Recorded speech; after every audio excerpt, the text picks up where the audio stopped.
Accident ಆಗಿ around ಮೂರು ಕಾಲ್ಗೆ ಅಂದಾಜಾಗಿದೆ. ಆ ನಡುವೆದಲ್ಲಿ IT ರೇಡ್ ನಮ್ಮ ಇನಿಷಿಯಲ್, ಯಾಕೆಂದರೆ IT ಟೀಮ್ ಅವ್ರ ಜೊತೆಗೆ ನಮ್ಮ ಪೊಲೀಸ್ ಅವ್ರು ಸಂಪರ್ಕಿಸ್ತಾ ಇದ್ದಾರೆ. ಅವರು ಈಗ ಸದ್ಯಕ್ಕೆ ಇಲ್ಲಿ ಯಾರಿಲ್ಲ. IT ಅವ್ರ ಜೊತೆಗೆ ನಾವು ಮಾತಾಡಿಕೊಂಡು ನಮ್ಮ ಟೀಮ್ ಅವ್ರು ಮಾತಾಡ್ತಾರೆ. ಬಟ್ ಇನಿಷಿಯಲ್ ರಿಪೋರ್ಟ್ ಪ್ರಕಾರ 3 ದಿವಸದಿಂದ ಇಲ್ಲಿ IT ಟೀಮ್ ಅವ್ರದ್ದು ಕ್ವೆಶ್ಚನಿಂಗ್ ನಡೀತಾ ಇತ್ತು. ಇವತ್ತು ಕೂಡ IT ಟೀಮ್ ಅವ್ರದ್ದು ಕ್ವೆಶ್ಚನಿಂಗ್ ನಡೆದಿದೆ. ಬಟ್ ಆ್ಯಕ್ಚುಲ್ ಆಗಿ ಏನು ನಡೆದಿದೆ ಅದರ ಬಗ್ಗೆ ತನಿಖೆ ಆಗಬೇಕು. ಅಲ್ಲ, ಡ್ಯೂರಿಂಗ್ ಇನ್ಸಿಡೆಂಟ್ ಅಲ್ಲಿ ಅವ್ರ IT ಅಧಿಕಾರಿಗಳು ಯಾರಾದ್ರೂ ಜೊತೆಗೆ ಇದ್ರ ಅದನ್ನ ನೋಡಿದವ್ರು ಯಾರಾದ್ರೂ ಐ ವಿಟ್ನೆಸಸ್ ಇದ್ದಾರಾ? ಚೆಕಪ್ ಪರಿಶೀಲನೆ ಸಬ್ಜೆಕ್ಟ್ ಆಫ್ ಇನ್ವೆಸ್ಟಿಗೇಷನ್. ಬೆಂಗಳೂರು ಈಗ ಆಸ್ ಆಫ್ ನೌ ಅದು ಎಲ್ಲ ಕೇರಳ ಟೀಮ್.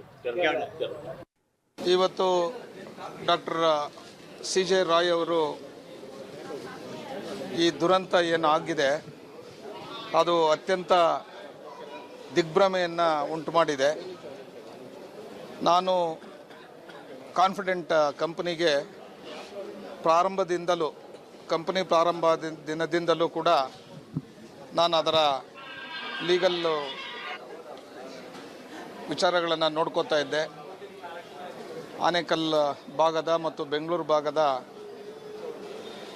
ಕೇಸುಗಳನ್ನು ಲೀಗಲ್ ಆ ಟೀಮನ್ನು ಲೀಡ್ ಮಾಡಿಕೊಂಡು ಪ್ರಾರಂಭದಿಂದಲೂ ನಾನು ಕಂಪನಿಯ ವಕೀಲನಾಗಿ ಇದ್ದೆ. ಇವತ್ತು ನಾನು ನ್ಯಾಯಾಲಯದಲ್ಲಿದ್ದಾಗ ನನಗೆ ಈ ಸುದ್ದಿ ಕೇಳಿ ಅತ್ಯಂತ ದಿಗ್ಭ್ರಾಂತನಾದೆ. ಅದು ಒಂದು ದೊಡ್ಡ ಆಲದ ಮರ, ಅನೇಕ ಜನರಿಗೆ ಆಶ್ರಯವನ್ನು ಕೊಟ್ಟು ಅನೇಕ ಕಷ್ಟ ಕಾರ್ಪಣ್ಯಗಳಲ್ಲಿ ಅವರು ಭಾಗಿಯಾಗಿದ್ದರು. ಕಾನ್ಫಿಡೆಂಟ್ CJ ರಾಯರು ಅಂತಂದರೆ ಆ ಪೆಂಡಮಿಕ್ ಸೀಸನಲ್ಲೂ ಕೂಡ ಮನುಷ್ಯನನ್ನು ಮುಟ್ಕೊಳ್ಳೋಕ್ಕಾಗದೇ ಇರತಕ್ಕಂಥ ಆರ್ಥಿಕ ಸ್ಥಗಿತದಲ್ಲೂ ಕೂಡ ತನ್ನ ಸಿಬ್ಬಂದಿ ವರ್ಗಕ್ಕೆ ಯಾವತ್ತೂ ಕೂಡ ಅವರು ಸಂಬಳಗಳನ್ನು ಕೊಡದೇ ಇರ್ತಾ ಇರಲಿಲ್ಲ.